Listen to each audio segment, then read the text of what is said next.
નમસ્કાર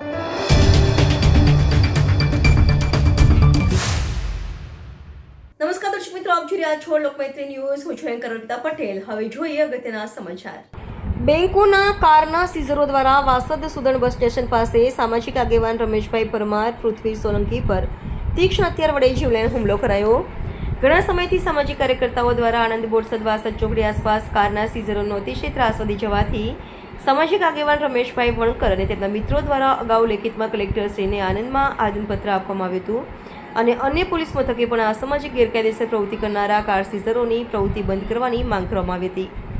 તે છતાં પણ રમેશભાઈ અને તેમના સાથી મિત્રને પાઠ ભણાવવા માટે સીઝરો દ્વારા અગાઉ ધાકધમકી પણ સામાજિક આગેવાન રમેશભાઈને આપવામાં આવી હતી અને ત્યારબાદ પણ આ સીઝરો ગેરકાયદેસર પ્રવૃત્તિ કરતા હોય ત્યારે રમેશભાઈ અને તેમના મિત્ર સાથે લાઈવ વિડીયો ચાલુ રાખતા ગતરોજ 26/5/2025ના રોજ વાસદ પોલીસે અને 100 નંબર પણ જાણ કરતા કોઈપણ પ્રકારના મદદ ના આવતા રમેશભાઈને પ્લાનિંગ સાથે અસામાજિક તત્વો સીઝરો દ્વારા તેમને બોલાવીને વધુ લોકો દ્વારા તીક્ષ્ણ હથિયાર વડે જીવલેણ હુમલો કરવામાં આવ્યો હતો, જેમાં તેમના માથાના ભાગમાં ગંભીર ઈજા પહોંચાડી હતી અને સાથી મિત્રની સોનાની ચેઇન લૂંટવામાં આવી હતી અને તેમનો મોબાઈલ પણ તોડી પાડવામાં આવ્યો હતો. આનંદ હોસ્પિટલથી સાજી હોસ્પિટલમાં તેમને રેફર કરવામાં આવ્યા, જેમાં સ્થાનિક આગેવાનો, ભીમ આર્મી, ભારત એકતા મિશન વડોદરા જિલ્લાના કાર્યકર્તાઓ આવતા તેમના પરિવારને ન્યાય અપાવવા અને તેમની સારવાર માટે પરિવાર સાથે રહી રમેશભાઈને દાખલ કરવામાં આવ્યા અને આ જીવલેણ હુમલો કરનારા સીઝરો પર કડકમાં કડક કાયદાકીય કાર્યવાહી કરવા માટેની માંગણી કરવામાં આવી હતી.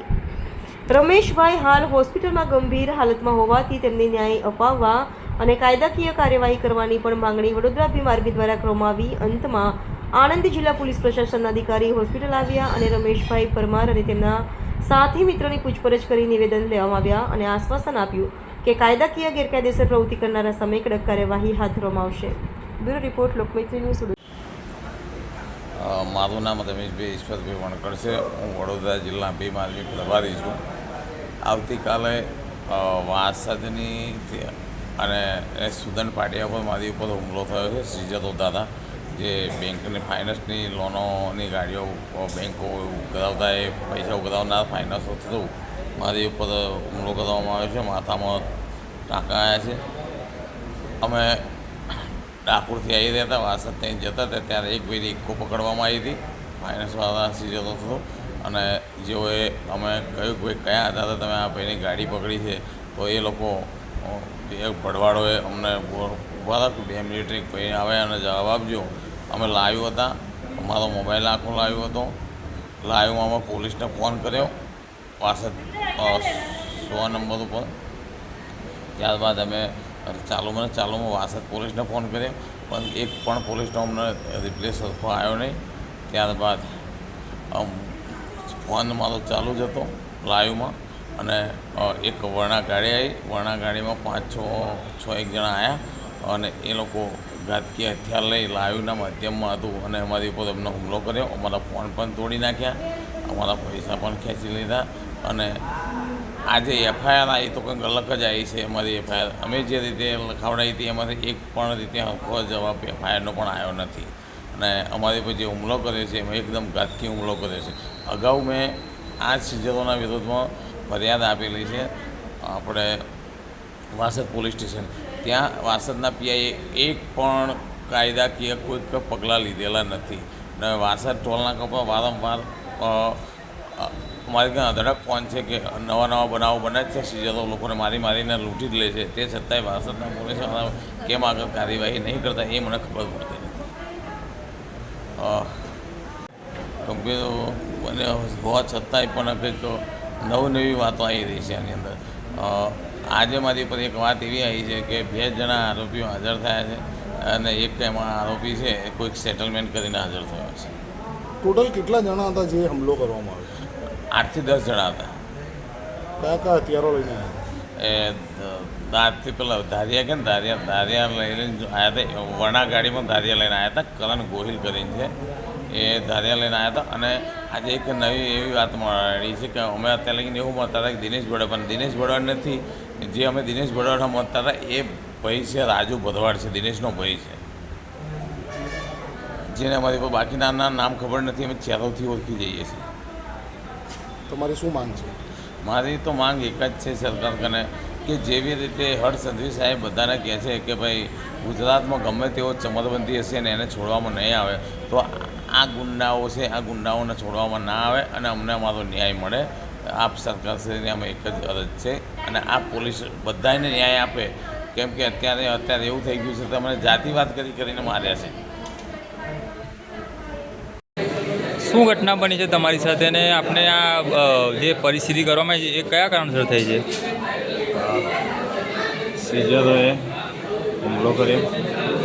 મેં લાઈવમાં હતો. લાઈવમાં પોલીસને પણ ફોન કર્યો હતો. વાંકલાવ પોલીસ કે વાસદ પોલીસ કોઈ સપોર્ટ ના કર્યો. 100 નંબર ઉપર ચાલુ લાઈવ ફોન હતો.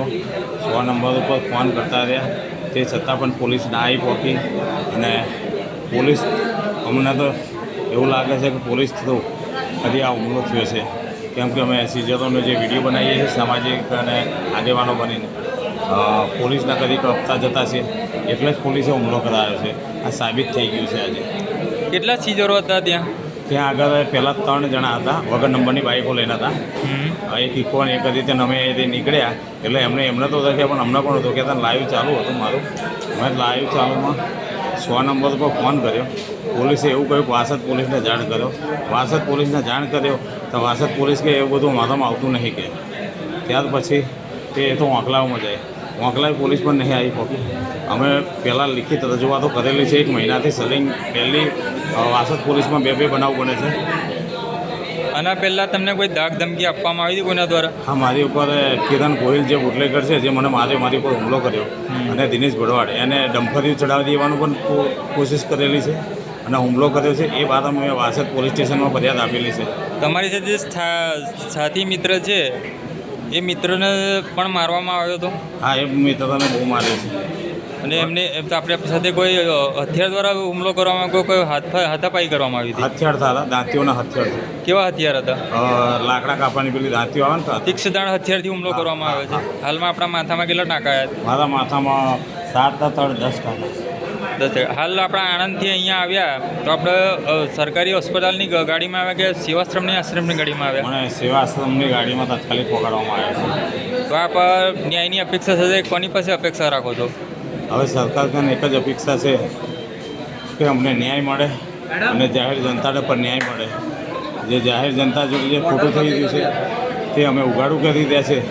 અને પોલીસ પ્રશાસન આમાં કંઈક ને કંઈક સડવેલી છે કે જે આ બુટલેગર સિઝરોને કોઈ એ કરતી નથી અને બુટલેગર સિઝરોને સાથ આપે છે. આપનું શું નામ? મારું નામ રમેશભાઈ ઈશ્વરભાઈ વડકર.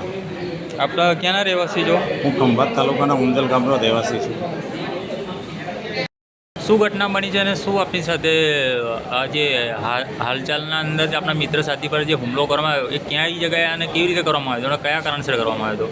ઓલરેડી મારું નામ સોલંકી પૃથ્વીરાજસિંહ પરશુરામ છે અને હું અને રમેશભાઈ અમારા પર્સનલ કામથી ડાકોર પોલીસ સ્ટેશનની મેટરમાં ગયા હતા.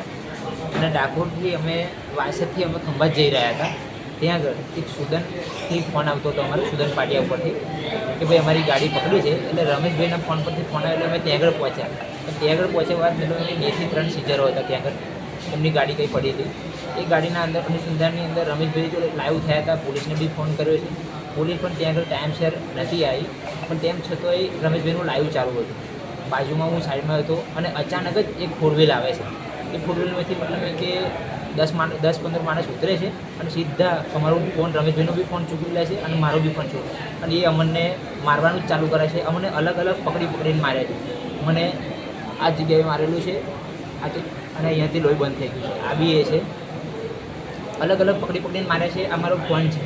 મારો ફોન ભાગી નાખ્યું છે. મારા ગળામાં સોનાની ચેન હતી એ બી કંઈ જીતવી ગયા છે. અને રમેશભાઈને જે માર્યું છે એ કોઈ ઘાતક હથિયારથી માર્યો છે. એટલે રમેશભાઈ અલગ હતા, મતલબ કે હોસ્પિટલમાં ખોલાથી અને કોઈ ઘાતક હથિયારથી મારે છે એવું જાણ છે. અમે ત્યાંથી ગાયબ થઈ ગયા. પબ્લિકને બી કહ્યું 100 નંબર પર કે અમને પોલીસને જાણ કરો કે અમે ખેતરો બહાર ભાગીને ગયા. પણ સુદરના સરપંચ મળ્યા અને સુદરના સરપંચે અમને જાણ કરી, એમ્બ્યુલન્સ બોલાવી અને અમે ત્યાં આગળથી સરકારી હોસ્પિટલમાં પહોંચ્યા. અત્યારે હાલમાં આપણા સાથી જે મિત્ર છે રમેશભાઈ, એમની હાલત કેવી છે? અત્યારે રમેશભાઈની હાલત એકદમ ગંભીર છે. હવે ડૉક્ટરની એના પર આધાર છે. અને લોકમૈત્રી ન્યૂઝ સાથે જોડાયેલા રહેવા અમારા યુટ્યુબ ચેનલને સબસ્ક્રાઇબ કરી ફેસબુક અને ઇન્સ્ટાગ્રામ પેજને લાઇક અને શેર કરો.